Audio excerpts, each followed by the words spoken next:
katon maali suunnasta 045 2600 metriä.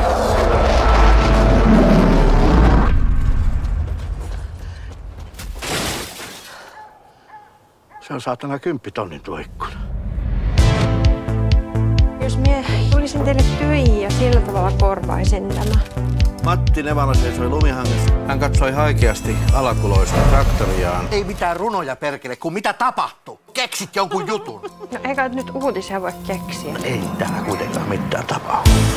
Ette siis puhu ohjuksesta.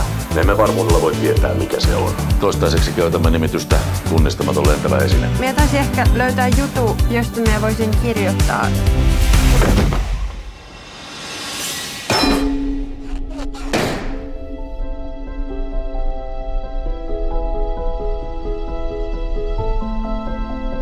No sitten kannattaa lähteä jonkun muun kanssa ulos kuin tämmöisen yksinhuoltajan. Miksi nuo yliluutantit on tuolla ja miksi ei kukaan viranomainen sano mitään? Hei, näistähän me voitais kirjoittaa. Onko mahdollista, että siinä olisi ollut ydinkärki? Onko se nyt mitään ydinkärkiä?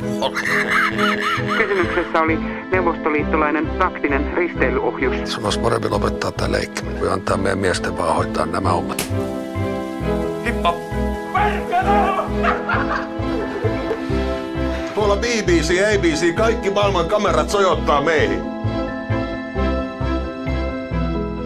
Lähdetäänkö tanssiin?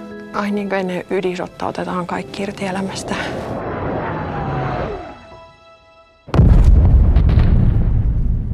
Onko mulla kalsarit väärinpäin jalassa? Edessä on tilaa, että kassit raikkoo nyt jotkin joutopallot tuolla ja takaa poristaan.